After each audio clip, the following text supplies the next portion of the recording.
सेवण मां के ख़बर ॾींदा हलूं तालका रिपोर्टर महमद सफ़र सेवानी जी रिपोर्ट मुताबिक़ सेवण जे टूल प्लाज़ा भरिसां अल्लाह जे प्यारे वलीउल्लाह सैयद महबूब शाह बुखारी जी आख़िरी आरामगाह ते वॾेरो महबूब उर्फ माला सोलंकी वॾेरो मुश्ताक सोलंकी पारां सैयद मोहम्मद शाह बुखारी जो सालियानो 5 उर्स मुबारक वॾे जोश जज़्बे सां मल्हायो वियो।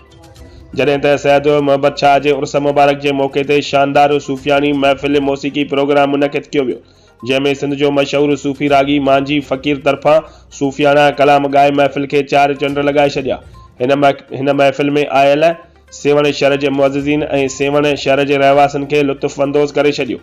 ऐं रागी ऐं सेवण जे मुअज़्ज़िज़ीन ऐं सेवण जे रहवासियुनि खां ख़ूब दाद वसूल कयो।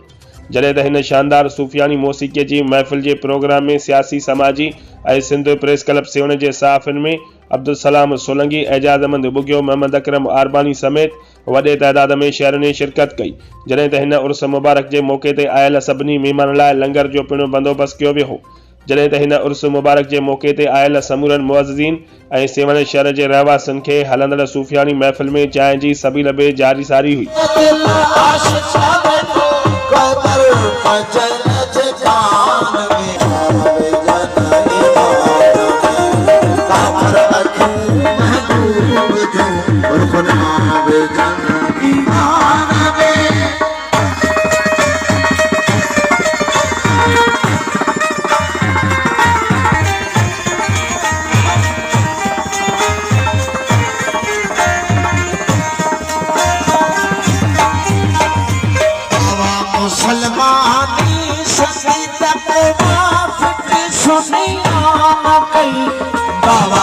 Salama